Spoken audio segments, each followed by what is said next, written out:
ورسوله الذي لا نبي بعده. اللهم صل وسلم على سيدنا محمد وعلى آله وأصحابه أجمعين. أما بعد. قال الله تعالى في كتابه الكريم: أعوذ بالله من الشيطان الرجيم الذي خلق الموت والحياة ليبلوكم أيكم أحسن عملا. وقال الله تعالى في الآية الأخرى: يا أيها الناس اعبدوا ربكم الذي خلقكم والذين من قبلكم لعلكم تتقون. صدق الله العظيم. وقال النبي صلى الله عليه وسلم: كل أمتي يدخلون الجنة إلا من أبى. قيل يا رسول الله ومن يأبى؟ وقال النبي صلى الله عليه وسلم: من أطاعني دخل الجنة ومن عصاني فقد أبى. Atau kama qala Rasulullah sallallahu alaihi wasallam. Hadirin yang sama-sama mengharapkan ridhonya Allah Subhanahu wa taala.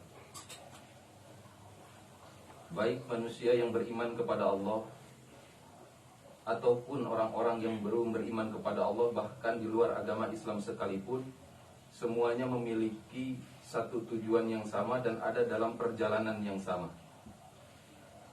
Dalam perjalanan yang sama, hadirin, akan sama-sama pula melewati satu gerbang yang sama. Apakah perjalanannya? Perjalanannya adalah perjalanan menuju akhiratnya Allah Subhanahu wa ta'ala. Dan gerbangnya satu gerbang, tidak ada gerbang yang lain melainkan gerbang kematian, hadirin yang mulia. Allah Subhanahu wa ta'ala menciptakan hidup, menciptakan kematian, hadirin, sebelum kehidupan. Alladzi khalaqal maut. Memang Allah menciptakan kematian, hadirin yang mulia, agar bagaimana seseorang yang hari ini hidup di muka bumi ini lebih banyak daripada mengingat maut. Sempurnanya iman seseorang, hadirin yang mulia, di mana di alam ruh, ketika Allah Subhanahu wa ta'ala mengumpulkan daripada ruh orang yang pertama diciptakan sampai kelak menjelang hari kiamat dikumpulkan dalam satu tempat. Wa idza akhadha rabbuka min bani Adam min zuhurihim dzurriyyatahum wa ashhadahum ala anfusihim alastu bi rabbikum qalu bala syahidna. Bagaimana anak cucu keturunan Adam yang dikeluarkan dari tulang sulbi mereka, diambil persaksian mereka, bahwasanya persaksiannya mereka harus mengatakan alastu bi rabbikum. Ketika Allah bertanya, bukankah aku Tuhanmu? Maka semua serentak menjawab qalu bala syahidna. Benar bahwa Allah adalah Tuhan kami. Ini sempurnanya iman daripada ruh, hadirin yang mulia. Namun ketika Allah Subhanahu wa ta'ala menciptakan kehidupan, yang mana dalam hidup ini isinya semua adalah ujian, hadirin yang mulia. Dan kelak ketika akan merasakan daripada kembali maut, hadirin, akan diminta kembali persaksian yang pernah kita ucapkan di alam kubur. Sehingga tempat sempurnanya iman adalah alam kubur, di mana, hadirin yang mulia, bahkan dikatakan orang kafir pun setelah masuk alam kubur sempurna imannya. Maka perjalanan ini, hadirin yang mulia, yang penuh dengan ujian-ujian, yang mana ujian yang diberikan kepada manusia ini hanya dua. Bagi orang yang beriman, ujian daripada iman jawabannya adalah la ilaha illallah. Sedangkan ujian daripada amal jawabannya adalah Muhammadur Rasulullah. Orang yang benar imannya kepada Allah Subhanahu wa ta'ala, hatinya hanya akan ta'alluq kepada Allah Subhanahu wa ta'ala. Tidak akan pernah terkesan dengan suasana dan keadaan. Dan orang-orang, hadirin yang mulia, yang akan mendapatkan pertolongan Allah, yang mana segala seluruh kehidupannya, hadirin yang mulia, dijadikan ibadah karena disandarkan kepada ajaran Rasulullah sallallahu alaihi wasallam. Sehingga sering para masyayikh kita mengulang-ulang, sesungguhnya kebahagiaan, kejayaan, kesuksesan umat manusia ini hanya dalam agama, hadirin. Barang siapa mencari kebahagiaan di luar agama, maka dia hanya akan mendapatkan kehinaan. Para masyayikh kita mengulang-ulang tentang la ilaha illallah, yang mana la ilaha illallah ini adalah merupakan obat untuk penyakit hati yang namanya syirik. Ini obat, hadirin yang mulia. Sementara orang yang pernah mengalami dosa sebesar apapun dosanya pasti akan diampuni oleh Allah ketika dia tobat dengan tobat yang sebenar-benarnya. Tetapi dalam hatinya jika dia membawa syirik walaupun sekecil apapun, hadirin, maka dosanya tidak akan pernah diampuni oleh Allah Subhanahu wa ta'ala. Begitu juga dengan Muhammadur Rasulullah. Ini adalah obat yang sangat mujarab. yang mana Muhammadur Rasulullah ini merupakan obat dari penyakit bid'ah. Orang yang menjalankan seluruh kehidupannya melalui cara Rasulullah SAW, maka hadirin dia akan mendapatkan kebahagiaan yang hakiki. Dan orang-orang yang telah mendapatkan sifat sebagaimana sifatnya para sahabat yakin terhadap kalimat thayyibah, yaitu la ilaha illallah Muhammadur Rasulullah, yang mana hari makin hari kecintaan terhadap kampung akhiratnya meningkat, hadirin yang mulia. Ini orang kalau sudah benar la ilaha illallah dan Muhammadur Rasulullah, kecintaannya akan semakin meningkat kepada akhirat. Maka hari ini kita bisa lihat kecintaan kita terhadap akhirat seperti apa, dan yang tahu hanya Allah dan diri kita, hadirin yang mulia. Bagaimana ketika disebutkan nama Allah, apakah bergetar hati kita? Bagaimana ketika diingatkan tentang perjuangan Rasulullah, melelehkah air mata kita? Orang yang benar kecintaannya terhadap akhirat, hadirin yang mulia, maka dia akan semakin meningkatkan bagaimana meningkatkan imannya kepada Allah, selalu mendekatkan dirinya kepada Allah dengan cara Rasulullah SAW. Kemudian obat yang kedua, yaitu adalah sholat khusu wal khudu, yang merupakan ini adalah pengabdiannya seorang hamba. Bentuk pengabdian seorang hamba bukan hanya ruhnya, melainkan dengan jasadnya, hadirin yang mulia. Menjadikan sholat sebagai wasilah datangnya pertolongan Allah Subhanahu wa ta'ala. Maka dengan sholat khusu wal khudu ini akan tercabut dalam dirinya penyakit yang namanya fahsya dan mungkar.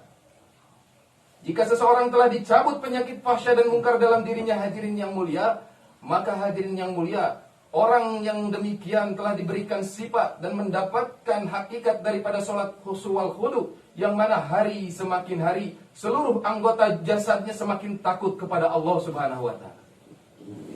Matanya semakin takut kepada Allah, telinganya semakin takut, tangannya semakin takut, kakinya semakin takut, bahkan bulu-bulunya yang terkecil yang ada di dalam tubuhnya akan takut kepada Allah Subhanahu wa ta'ala.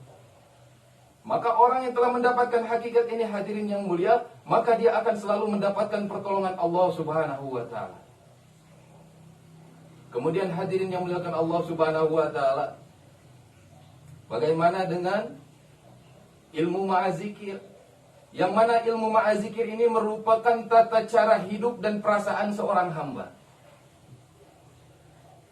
Maka dengan ilmu ma'azikir, hadirin yang mulia, dengan ilmu Allah Subhanahu wa ta'ala akan cabut dari diri kita penyakit kebodohan dan kejahilan. Maka hanya dengan ilmu, hadirin, seseorang bisa dituntun, sementara iman sebagai pendorong dan ilmu sebagai penuntut. Maka orang yang telah diberikan sifat terhadap ilmu, hadirin yang mulia, Allah akan cabut penyakit kebodohan dan kejahilan dari dalam dirinya. Sementara dengan zikir yang kita lakukan ketika kita keluar 3 hari, maka Allah Subhanahu wa ta'ala akan cabut daripada penyakit kelalaian. Jika orang telah ditentramkan dengan zikir, yang mana hari-harinya mengingat Allah Subhanahu wa ta'ala, hari-harinya mengingat Rasulullah SAW, hari-harinya mengingat maut, maka hadirin yang mulia, tata cara hidup dan perasaannya akan diubah oleh Allah Subhanahu wa ta'ala. Hatinya akan selalu tenang, tidak akan pernah gelisah. Orang kalau hatinya masih gelisah ini kurang ibadah. Kalau orang masih banyak takutnya kurang dakwah. Jadi bohong. Masya Allah. Kalau ada yang mengatakan, oh ini orang gelisah kurang piknik, salah. Kurang ibadah. Jadi yang gelisah itu jangan diajak piknik, kecualinya piknik 3 hari di jalan Allah Subhanahu wa ta'ala. Maka hadirin yang muliakan Allah Subhanahu wa ta'ala, apa tanda orang yang telah mendapatkan ilmu ma'azikir? Apa tandanya telah mendapatkan sifat ilmu ma'azikir? Yang tandanya adalah hari semakin hari rasa khauf, takutnya kepada Allah meningkat, dan rasa roja, harap daripada Allah Subhanahu wa ta'ala semakin bertambah. Jadi ada di antara 2 perasaan tadi, khauf dan roja. Orang yang beriman itu akan seperti itu, hadirin yang mulia. Dia tidak akan pernah merasa gelisah, selalu merasa tenang karena selalu berasa dengan Allah. Ada ma'iyatullah, kebersamaan dengan Allah Subhanahu wa ta'ala. Jika hari ini ada seorang da'i atau da'iyah, ibu-ibunya masih gelisah memikirkan perkara-perkara dunia, masih banyak memikirkan perkara dapur, hari-hari sibuk pikirnya untuk perkara dapur, maka belum layak disebut da'iyah. Tapi kalau sudah berubah, pulang daripada 3 hari Yang penting ada saja di dapur. Tidak terlalu banyak memikirkan bagaimana memenuhi isi dapur, tapi bagaimana mendorong suami lagi untuk lebih giat dakwah, untuk lebih giat ibadah. Maka ibu-ibu ini telah menjadi da'iyah. Ini keadaannya sudah hampir sempurna, sudah berkurang kegelisahannya. Akan selalu tenang karena selalu merasa dekat dengan Allah Subhanahu wa taala. Ada orang naik bus dari Jawa Timur sampai ke Jakarta. Busnya mewah. Dia naik bus, Masya Allah, dapat langsung hawa dingin dari AC. Tiba-tiba dia langsung tertidur. Nikmat, Masya Allah. Kenapa dia bisa tidur, hadirin yang mulia? Karena dia yakin ada yang mengendalikan supir bus tadi. Maka dia bisa tenang dan tertidur di dalam bus tadi, hadirin. Kemarin waktu ke India, Masya Allah, perjalanan 6 jam. Berangkat dari Jakarta, naik pesawat dalam keadaan dingin, nikmat, langsung bisa tertidur. Padahal keadaan kita di atas udara, hadirin. Tapi kita bisa tenang, bisa tidur dan merasakan nikmat karena kita yakin bahwa pesawat ada pilotnya. Ini ajib, hadirin yang mulia. Masih banyak hari ini orang yang mengaku mengenal Allah, mengaku mengenalkan Allah, menganggap dirinya da'i dan da'iyah, tapi tidak tenang dalam menjalankan kehidupan sehari-hari, sementara Allah adalah pilot segala sesuatu yang ada di muka bumi ini. Ini bagaimana jadi? Allah segala pengatur. Masa dengan supir bus aja kita bisa tenang, dengan pilot bisa tenang, tapi dekat dengan Allah nggak bisa tenang, hadirin yang mulia. Nah, ini bagaimana orang akan mendapatkan tata cara hidup dan perasaannya yang benar ketika dia dekat dengan Allah Subhanahu wa taala. Yang keempat, hadirin yang mulia, ikramul muslimin. Memuliakan daripada saudara muslim ini merupakan pakaian kemuliaan seorang hamba. Orang kalau nggak punya sifat memuliakan manusia yang lain, hadirin yang mulia, maka dia tidak layak memakai pakaian kemuliaan seorang hamba. Karena hadirin yang mulia, tidak akan pernah sampai seseorang kepada Allah sebelum dia mau memuliakan saudara muslim sebagaimana dia memuliakan dirinya sendiri. Ini ajib. Jika seorang muslim sudah risau, Masya Allah, terhadap manusia yang lain, jangankan untuk perkara dunianya, apalagi perkara akhiratnya, dia sibuk memikirkan bagaimana tetangga saya biar bisa merasakan masturoh juga. Bagaimana saudara-saudara saya bisa sama-sama keluar di jalan Allah Subhanahu wa taala. Maka hadirin, orang yang dipenuhi rasa kerisauan bagaimana bisa memuliakan saudara muslim, maka tangannya akan digerakkan oleh Allah melalui hartanya, hadirin. Jadi bukan hanya dengan kalam, datang membawa buah-buahan, membawa sayur-sayuran, membawa buah tangan, silaturahim, menjalin hubungan yang baik kepada orang tua, kepada ulama. Ini bentuk pakaian kemuliaan seorang hamba. Bagaimana Nabi SAW sabdakan, laisa min ummati man lam yubajil kabirona wa yarham saghirana wa ya'rif alimana. Bukan termasuk umatku orang yang tidak menghormati daripada orang tua. Masya Allah. Kemudian yang tidak pernah menyayangi anak muda atau anak-anak. Kemudian bukan pula termasuk umat Nabi Muhammad orang yang tidak mau memuliakan ulama. Nah, maka hadirin yang mulia, dengan ikramul muslimin ini, dengan maunya kita memuliakan saudara muslim, maka penyakit yang ada di dalam diri kita yang bernama anania, sifat egois, ingin menang sendiri, ingin didengar sendiri, ingin dilihat oleh orang lain, akan Allah cabut perlahan demi perlahan, hadirin. Tapi kalau tidak punya sifat mau memuliakan saudara muslim, pengennya didengerin terus. Baru punya pengorbanan sedikit untuk agama, ditargib, balik nargib. Padahal hadirin yang mulia, Nabi SAW katakan bahwa ada 3 ciri orang munafik. Yang pertama, dia kalau berkata selalu dusta, diberikan amanah dia khianat, kalau berjanji ingkar. Itu 3 tandanya. Tapi Al-Quran dalam surat At-Taubah membuka banyak hadirin tentang orang-orang munafik. Bagaimana dikatakan pula para masyayikh kita mengatakan, salah satu yang akan mendatangkan sifat munafik, hadirin yang mulia, yang mana seseorang itu jika diberikan nasihat, dia tidak mau mendengar nasihat. Ini bahaya. Tapi dengan ikramul muslimin, hadirin yang mulia, yang merupakan pakaian kemuliaan seorang hamba, maka Allah akan cabut yang namanya sifat egois. Nah, kemudian penyakit yang terbesar di umat pun akan Allah cabut. Bagaimana penyakit yang besar di dalam ini umat adalah penyakit perpecahan umat. Tapi jika orang telah mengamalkan daripada ikramul muslimin, hadirin yang mulia, Allah akan cabut penyakit ini. Maka dia akan mahabbah kepada siapapun, menaruh cinta kepada siapapun dengan ikramul muslimin. Maulana Ilyas rahmatullah alaihi mengatakan, barang siapa tidak sempat melihat keburukan seseorang, maka Allah subhanahu wa ta'ala akan tanamkan di dalam hatinya sifat mahabbah. Tapi kalau orang masih suka nilai orang lain, Masya Allah, belum akan diberikan mahabbah. Yang ada kedengkian, hadirin yang mulia. Padahal ini modal. Seorang da'i atau da'iyah ini, hadirin yang mulia, melihat keburukan orang lain, maka dia lemparkan ke dirinya sendiri. Melihat anak kecil, langsung pikirannya, Masya Allah, beruntung sekali ini anak kecil. Dosanya masih sedikit dibandingkan saya yang penuh dosa. Melihat orang tua, cepat-cepat dikembalikan kepada dirinya sendiri. Masya Allah, ini orang tua sudah banyak beramalnya dibandingkan saya yang sedikit amal. Akan seperti itu, hadirin yang mulia. Bahkan bapak-bapaknya jangan pernah memandang remeh pengorbanan saudara-saudara kita, hadirin. Walaupun dia baru keluar 3 hari, pandang mereka dengan pandangan mahabbah, hadirin. Jangan karena kita sudah keluar 4 bulan, 40 hari IPB, memandang orang-orang yang baru keluar 3 hari dengan pandangan rendah, hadirin. Naudzubillah summa naudzubillah. Jangan. Pandangan ini, hadirin yang mulia, awal daripada mata hati kita. Yang dilihat memang oleh mata zahir, tapi nanti hati kita bicara, hadirin. Maka orang, hadirin yang mulia, yang telah diberikan sifat ikramul muslimin, maka tandanya hari semakin hari keinginan membantu saudara muslimnya semakin bertambah. Kemudian, hadirin yang mulia, yang kelima adalah tasihun niyah. Membetulkan daripada niat untuk mendapatkan ikhlas. Dan ikhlas ini merupakan hakikatnya seorang hamba. Seseorang jika tidak ikhlas, hadirin, dalam ibadah, maka ibadahnya tertolak. Dan dikatakan oleh Maulana Jamsi kemarin bahwa seseorang tidak akan langsung dia mendapatkan ikhlas. Bahkan orang yang mengaku ikhlas atas amalnya, sementara dia sebenarnya tidak ikhlas.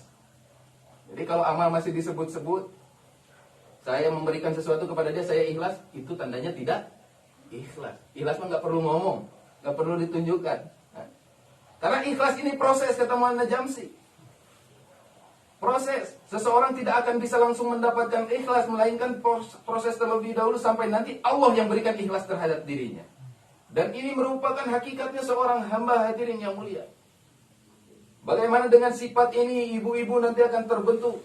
Bagaimana tidak perlu lagi ditaskil, tapi ada keikhlasan, ingin semakin meningkatkan pengorbanan di jalan Allah, semakin istiqomah dalam membuat amalan-amalan, semakin cinta terhadap amalan. Karena hadirin yang mulia, Maulana Sa'ad Barakatuhu mengatakan bahwasanya ikhlas ini seperti halnya angka 1.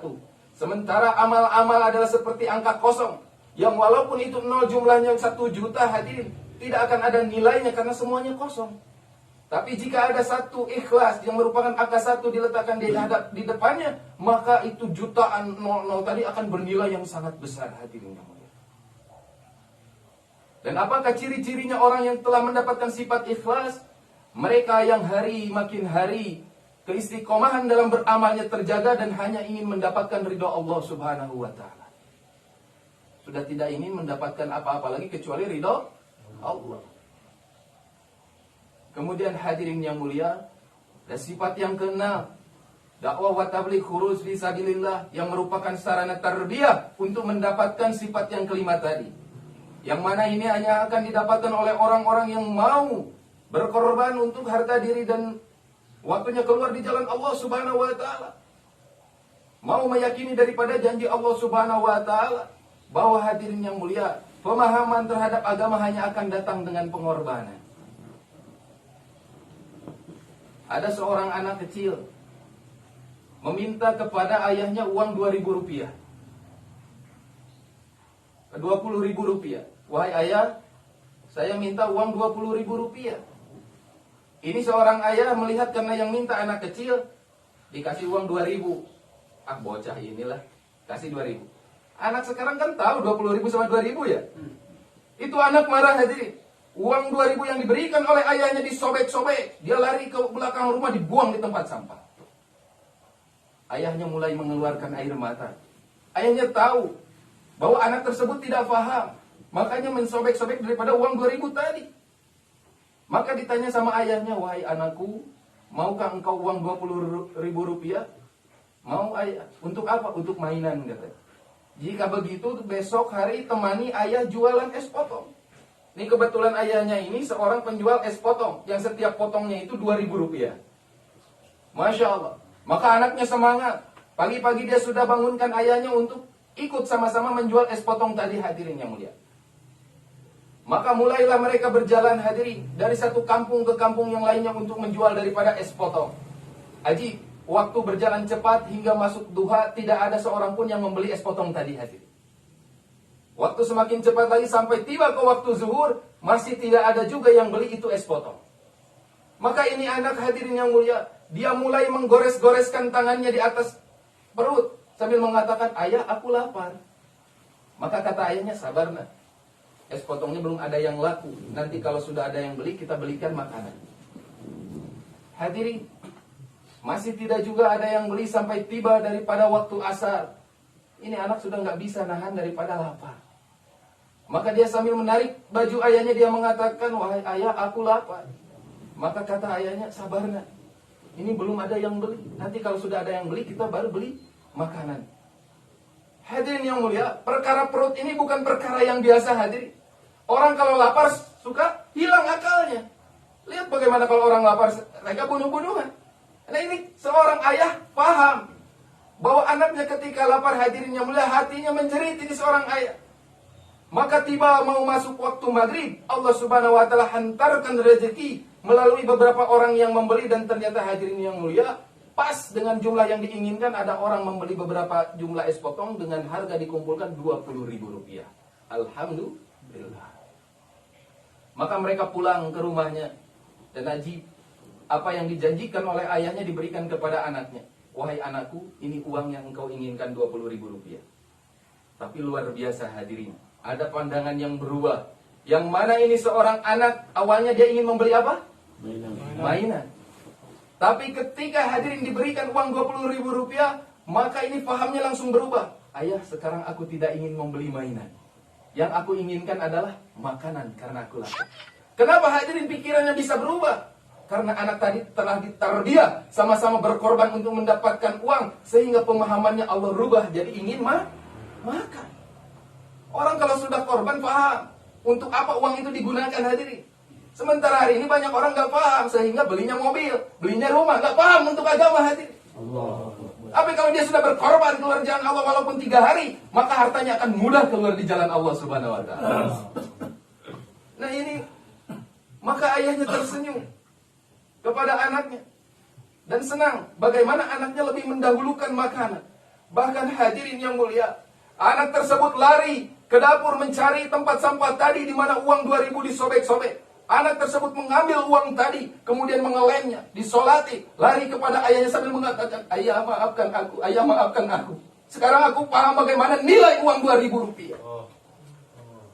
Untuk menghargai uang 2.000 saja harus berkorban. Apalagi untuk agama, hati. Anak ditarbiyah, hati. Maka seperti itulah kita hari ini. Ibu-ibu dan bapak-bapak telah belajar keluar di jalan Allah. Mungkin hari ini kita masih berpikir, ini biasa, ini senang-senang. Tapi nanti ketika pulang ke rumah, hadirin, akan Allah tampakkan sedikit demi sedikit pemahaman terhadap agama, hadirin. Yang tadinya kita tidak mau membuat musyawarah di dalam rumah, maka nanti kita akan terbentuk sifat yang ketika keluar di jalan Allah membuat musyawarah, dan ini akan jadi kebiasaan di dalam rumah kita. Membuat musyawarah agama. Akan paham, hadirin. Bagaimana hari-hari kita masih melihat TV, melihat daripada ghibah, tapi mulai terbentuk dengan asbab berkorban keluar di jalan Allah, maka yang kita bukan lebih banyak handphone, bukan lebih banyak membuka TV, tapi kita akan dipahamkan oleh Allah lebih banyak membuka mushaf Al-Quran dan kitab-kitab hadis, hadirin yang mulia. Ini mahal hidayah. Asbab apa? Asbab pengorbanan. Maka mulai juga di dalam rumah kita, Masya Allah, mungkin tadinya sebelum keluar 3 hari masturo, pikiran anak kita akan dijadikan dokter, dipikirkan anak kita akan menjadi insinyur, dipikirkan anak kita untuk menjadi presiden. Tapi setelah pulang 3 hari, maka kita pikirkan bagaimana anak-anak kita menjadi asbab hidayah untuk seorang dokter. Anak kita dijadikan asbab hidayah untuk seorang insinyur. Anak kita dijadikan asbab hidayah untuk seorang presiden. Karena pikirannya berubah, asbab keluar di jalan Allah subhanahu wa ta'ala. Mulai agak bingung dengan anak kita sendiri yang namanya mungkin masih nama-nama orang Yahudi. Jadi malu sendiri hadirin. Maka mulai ditarik anak yang mungkin namanya Abraham lah, diganti jadi Ibrahim. Mungkin yang tadi kecintaannya, anak masih suka dipakaikan baju daripada baju Batman atau Superman. Pulang 3 hari Mas Turo, anak mulai digamisin yang lucu-lucu hadirin. Dimulai pakai peci. Kenapa? Kita nggak sadar itu hidayah yang luar biasa. Asbab keluar di jalan Allah karena berkorban hadirin yang mulia. Muka mulai didudukan dalam majelis tazkir di rumah. Masya Allah, mulai diingatkan, ibu nanti 3 bulan lagi mau keluar ya dek. Walaupun anaknya ini tidak paham, tapi setiap hari dibuat daripada tazkir di dalam rumah hadirin, maka ini akan terbentuk. Sehingga ketika orang tuanya lupa, ketika 3 bulan anaknya yang akan ngingetin. Bukannya Abi sama Umi mau keluar katanya. Masya Allah. Ini targib anak kecil lebih dahsyat daripada targib Pak Yusuf hadirin. Benar. Anak saya seperti itu si Abang Reha. Saya buat setiap hari. Dia catat waktu mau ke India. Ibunya masih nggak ngizinin. Ketika saya bilang 4 bulan baut. Kalau 40 hari senyum. 40 hari senyum. Kalau 4 bulan baut. Buat setiap hari musyawarah. Kemudian dibacakan kayak itu sahabat. Belajar Al-Quran, halaqah tajwid. Ada tazkir. Tulis sama Abang Rehat. Abi keluar Februari India. 4 bulan. Tulis lagi. Tiap hari hadirin yang mulia. Sampai akhirnya ketika waktunya mau berangkat hadirin yang mulia. Allahu Akbar. Ditanya sama anak saya, Abi jadi berangkat? Insya Allah jadi. Istri saya nggak banyak ngomong, langsung mempersiapkan segala sesuatunya hadirin. Allah. Yang penting ini tazkir berupa hamba, Masya Allah. Jadi itu ucapan anak bukan seucap-ucapnya hadirin. Nanti maka kita libatkan anak-anak kita duduk dalam majelis tazkir. Ilmu itu ada 2 macam. Pertama, ilmu yang hanya ada di bibir. Ilmu yang demikian itu akan menjadi alasan bagi Allah Subhanahu wa taala untuk menyiksa pemilik. Mana akan mendengarkan nasihat-nasihat bagaimana nanti setelah kita 3 hari apa yang kita buat di mahalah kita, di makomik kita, di rumah kita, sehingga nanti kepulangan kita akan membawa perubahan di rumah kita. Amal-amal kita semakin mungkin kita sempurnakan. Kemudian juga yang mungkin belum amal kita hidupkan amal. Kemudian juga kita mudah-mudahan rumah kita juga nanti dipersiapkan untuk masturah-masturah yang akan datang. Insya Allah. Maka segerakan ibu-ibu insya Allah duduk dengan sempurna, duduk dengan tawajud, nasihat-nasihat untuk kita pulang. Mudah-mudahan nanti mendapatkan keberkahan, kepahaman, dan kita juga niat mengamalkannya. Segerakan duduk dengan lapar. Allah, dari aneh pulang Mas Turo. Ya Allah. Allahu Akbar. Gimana? Udah kesan-kesannya Mas Turo ini? Luar biasa kamu boy. Ya luar biasa ya. Hidayah. Udarian Masya Allah, mukanya bersinar sekali. Alhamdulillah ya Allah. Allahu Akbar.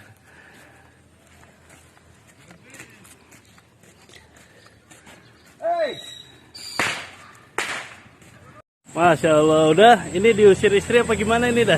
Disuruh tidur di halaman. Allahu Akbar. Udah ini pulang Mas Turo 3 hari. Gimana dah kesan-kesannya? Alhamdulillah, hidayah bersirah-surah. Hati tenang. Masya Allah. Kepala plong. Allahu Akbar. Pulang di rumah lagi. Enggak, cari gendong rumah di Surabaya. Nih, Amar nih. Dai paling muda. Masya Allah.